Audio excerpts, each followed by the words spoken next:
Hello বন্ধুরা, আমি সঙ্গীতা। আশা করি আপনারা সকলেই ভালো আছেন। আজ 6ই সেপ্টেম্বর, সময় এখন রাত 9টা। ভীষণ সুন্দর রোদ উঠেছিল। আজকেও ডিটক্স ওয়াটার নিয়ে বাগানে চলে এসেছি। পুরো একেবারে ছড়িয়ে ছিটিয়ে বসিয়েছি। উপরে চারতলা ছাদেতেও রোদে শুকনো করতে দিয়েছি অনেক মাটি।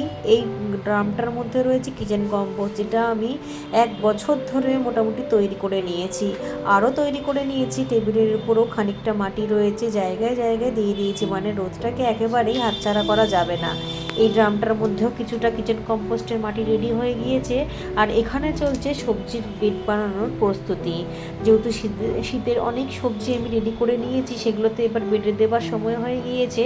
তাই জন্যেই ভীষণ কড়া রোদ, তা হলেও করছি, কারণ কাজগুলোকে তো করতেই হবে। রোদ তো থাকবে, এই রোদের অপেক্ষায় তো এতদিন ছিলাম, সেই জন্য রোদকে উপেক্ষা করেই একেবারে লেগে পড়েছি কাজে। অনেক বেড রেডি করে নিচ্ছি, অনেক গ্রো ব্যাগ নিয়ে এনেছি। এখানে কিছু পুরনো পুরনো গ্রো ব্যাগ রয়েছে, যেগুলো একেবারে ছিঁড়ে ছিঁড়ে গেছে, তবুও ব্যবহার করছি। এগুলোর মধ্যে রেখে রেখে করলে সুবিধা হয়। তারপর যখন দেখবে একান্তই ছিঁড়ে যাচ্ছে, তখন এগুলোকে বাদ দিয়ে দেবো। অনেক বেড রেডি করছি, বড় ছোট মিলিয়ে প্রায় ধরুন 25টা মতো এখানেই তৈরি হবে। তারপর চলে এলাম উপরের ছাদে। উপরের ছাদের মধ্যেও এই সবজির ক্যারেটের মধ্যে আমি বেড রেডি করব। তাই জন্য বস্তা ফুটো করে নিচে চারিদিকে কভার দিয়ে পেতে দিয়েছি। ফুটো করে নিয়েছি বস্তাগুলো, যাতে জলটা ছেঁকে বেরিয়ে যেতে পারে। এদিকের মাটিগুলো রোদে শুকনো হয়েছে, সবই তুলে নিতে হবে।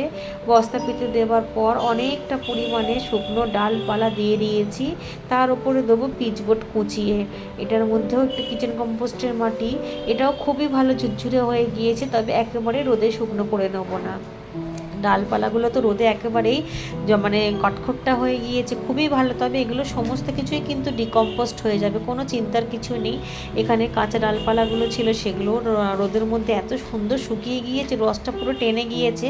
বেডের তলায় এগুলো দিলে খুবই ভালো হয়। যখন গাছের শেকড়টা নিচ অবধি যাবে, তখন কিন্তু ডিকম্পোস্ট হয়ে গাছ খুব ভালো খাবার পেয়ে যাবে এইগুলো থেকে। আর এদিকে দেখুন বেডের নিচটা আমি কিভাবে তৈরি করে নিয়েছি।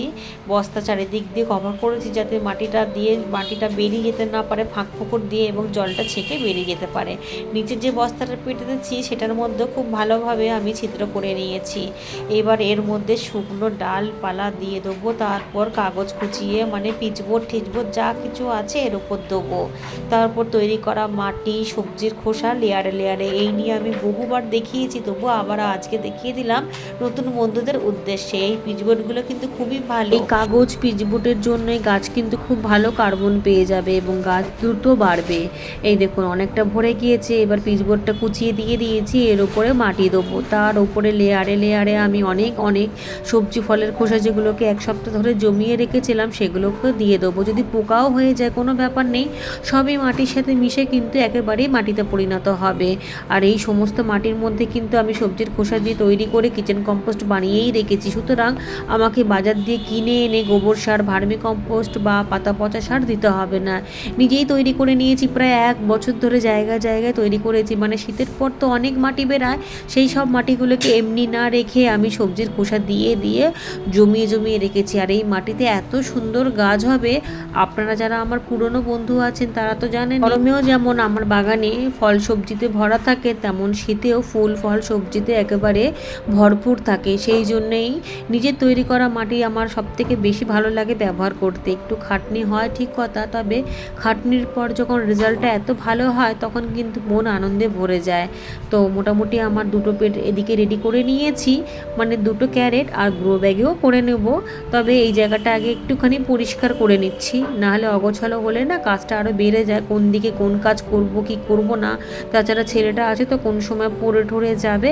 আর এদিকে এক সাইড করে রেখে দিয়েছি ছেলেতে আর আমাতে। এরপর গ্রো ব্যাগেরও মধ্যে যেই সবগুলোর গাছ রয়েছে পুরনো পুরনো, সেই সব গাছগুলোকে তুলেও কয়েকটা বেড এখানেও রেডি করে নেবো। শীতে যেহেতু অনেক সবজি গাছ এবং অনেক ফুল গাছ লাগবে, সেই জন্য পুরনো পুরনো যেই সমস্ত গাছ রয়েছে, যেগুলো অনেক অনেক সেইগুলোকে একেবারেই তুলে ফেলবো।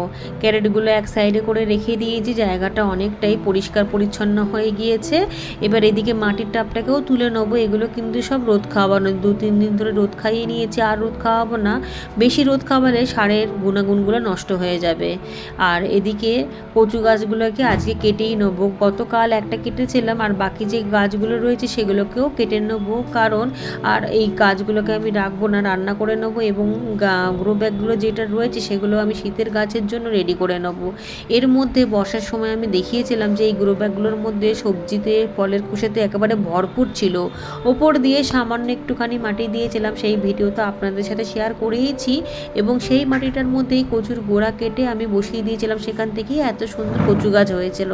এখন যেহেতু গ্রো ব্যাগগুলোকে লাগবে, তাই কচু গাছগুলোকে রাখলাম না। এখনও যদি গোড়াগুলোকে অন্য কোথাও বসিয়ে দিই তাও কিন্তু লেগে যাবে। এখন আর আমি এগুলো করব না, এখন শীতের গাছের জন্যই আমি প্রস্তুতি নিচ্ছি।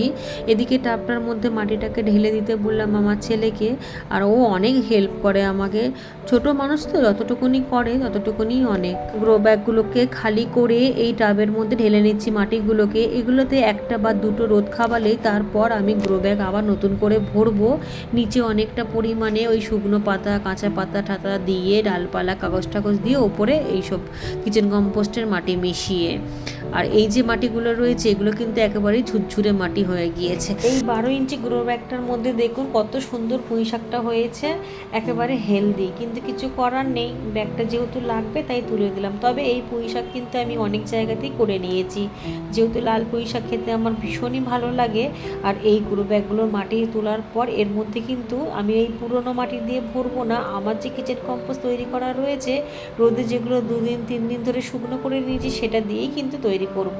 উপরে খানিকটা কাজ সেরে আবারও নিচে চলে এসেছি। এই করছি সারাটা দিন, ওপর নিচ। বিকালের পর থেকে আর পিঠ দেখা যায় না, এত পিঠে যন্ত্রণা, পায়ে যন্ত্রণা, হাতে যন্ত্রণা হয় সে বলার কথা না। কালকেও আমি ওষুধ খেয়েছিলাম এবং আজকেও যা মনে হচ্ছে আবারও ওষুধ খেতে হবে। তবে আজকে এতটা কাজ করছি কারণ কালকে রবিবারে খুব একটা আমি গাছের কাজ করতে পারি না। কালকে আমার হাজব্যান্ড থাকবে, সারাটা দিন এত জ্বালিয়ে খায় আমাকে, সে কথা আর বলি কীভাবে আপনাদেরকে। এত বিরক্ত করে, এত জ্বালাতন করে, উপকারের থেকে অপকারই বেশি করে। সেই জন্য আমি গাছের কাজ খুব একটা করি না। 1000 বার চা করতে হয় এবং 1000 বার চায়ের কাপ মাজতে হয়, তারপর তো রান্না ঘরের কাজ নিয়ে একাকার। যে সবুজ ড্রামটা থেকে এই সাদা বস্তা করে কিচেন কম্পোস্ট এনেছি, অনেকটা পরিমাণে দুটো ব্যাগে দিয়ে দিচ্ছি, কারণ সার যত বেশি দেওয়া হবে গাছ ততটাই ভালো হবে। যেহেতু জৈবভাবে বাগান করি, কোনোটাই কেমিক্যাল বা রাসায়নিক দিয়ে নয়, তাই জন্য সারটা একটুখানি বেশিই লাগবে। আর যেহেতু খুবই হালকা কাঠের বসি দিয়ে তৈরি করেছি, তাই জন্য বেশি ওয়েটও হবে না। এই দেখুন সারাটা দিনের ডিটক্স ওয়াটার প্রায় 3 বোতল খাওয়া হয়ে গিয়েছে। আসলে এত রোদ তো, খুব গরম। তবে এই কড়া রোদের মধ্যে ছেলেটাকে দিইনি, ওকে নিচে যখন যাচ্ছিল তখনই বলেছিলাম যে একটু পাখার তলায় বসে তারপর জলটা খেতে, কিন্তু আমি আর থাকতে পারছিলাম না। মানে এত গরম, এত রোদ, গলা পুরো শুকিয়ে যাচ্ছে, মনে হচ্ছিল যে জলটাই বারবার ধরে খাই, এত আরাম পাচ্ছিলাম। কাজ করতে করতে প্রায় বিকাল হয়ে গিয়েছে, তাও এখনো পর্যন্ত সমস্ত কাজ শেষ হয়নি, এখনো কিছুটা কাজ বাকি রয়েছে। যেহেতু বিকালটা হয়েই যাচ্ছে, রোদের তাপ একেবারেই চলে গিয়েছে, সেই জন্য আমি কিছু ছোট ছোট চারা বসিয়ে দিচ্ছি। তবে সব চারা বসাতে পারবো না, এখনও নিচের জায়গাটা পরিষ্কার করা হয়নি, উপরের ছাদটা পরিষ্কার করেছিলাম, আবারও দেখুন কতটা অগোছালো হয়ে গিয়েছে। আসলে মাটির কাজ করতে গেলে এত নোংরা হয়ে যায়, আর এইভাবে তো ফেলে রাখাও যাবে না। যদি 2-4 ফোঁটা করে বৃষ্টি পড়ে তাহলে নোংরা হয়ে গিয়ে কাদা হয়ে একাকার হয়ে যাবে, পুরো পরিশ্রমটাই বৃথা যাবে। সেই জন্য চেষ্টা করি সবসময় পরিষ্কার করে নিচে যেতে, যাতে পরের দিনকে কাজ করতে একটু সুবিধা হয়। এদিকের ছাদটা পুরোটাই পরিষ্কার করে নিয়েছি, তবে এখানে কিন্তু আর আমি মাটির কাজ টাজ করবো না, আবার যা হবে কালকে। নিচের ছাদটা এবার পরিষ্কার করে নিতে হবে। আর পরিষ্কার করার পর দেখুন সমস্ত কিছু আমি সাইডে সাইডে রেখে দিয়েছি। গাছগুলো খুবই কাহিল হয়ে পড়েছে, এবার গাছেও অল্প জল দিতে হবে। সেই যে কাজ করার আগে সকালবেলা দিয়েছিলাম সেই জলই দেয়া, এখন গাছের অনেক পাতা দেখছি মুড়িয়ে গেছে। এখন একটুখানি জল দেবো, তারপরে বাকি কাজ করব। আর এদিকের মাটি ফাটিগুলোকে তুলে নিলাম। বাগানের কাজে পরিশ্রম হয় প্রচুর, কিন্তু ভালো লাগে, মনটা খুব খুশিতে থাকে, মনের মধ্যে উল্টোপাল্টা ভাবনা চিন্তা আসে না। সারাটা দিন এই বাগানের মধ্যে কিভাবে কাজ করতে করতে কেটে যায় বুঝতেই পারি না। খেতে যেতেও ইচ্ছা করে না, কিন্তু যেহেতু ছেলেটা আছে তাই জন্য ঠিকভাবে খাওয়া দাওয়া তো করতেই হবে, না হলে আবার কত বছরের মতো হাসপাতালে পৌঁছে যেতে হবে। যাই হোক, এতক্ষণ থাকলাম তাতেই ভালো লাগছে। এরপর ঘরে গিয়ে স্নান টান করে একেবারে আবার বিকালবেলা রান্নার তোড়জোড় শুরু হয়ে যাবে। বিকালের আকাশটা দেখুন, দেখতে কতটা ভালো লাগছে, কত সুন্দর লাগছে। গাছের ফুল কিন্তু এখনও আমি তুলতে পারিনি, কাদা হাত এখনও পর্যন্ত ধোয়া হয়নি, কারণ নিচের ছাদের তো কাজ কিছুটা বাকি রয়েছে। সেই সবগুলোকে তুলে তারপর এই সবজিগুলোকে নিয়ে যাব। সবজিগুলোকে দেখুন কীরকম হয়ে গিয়েছে, যেহেতু কড়া রোদের মধ্যে কেটে কেটে রেখেছিলাম, জলে দিলে অবশ্য ঠিক হয়ে যাবে। তো যাই হোক, পুরো ছাদ পরিষ্কার চকচক করে নিয়েছি, গাছে জল দেবো। এবার নিচের ছাদ গিয়ে পরিষ্কার করে তারপর কাজ শেষ হবে। দুদিন আগে যেহেতু গাছে সর্ষের খোল দিয়েছিলাম, সেই জন্য গাছে খাবার দেওয়ারও কোনো ঝামেলা নেই। গতকাল কীটনাশকও দিয়ে দিয়েছিলাম। ঠিক আছে বন্ধুরা, আজকের ভিডিওটা আমি এখানেই শেষ করলাম। সবাই খুব ভালো থাকুন, সুস্থ থাকুন।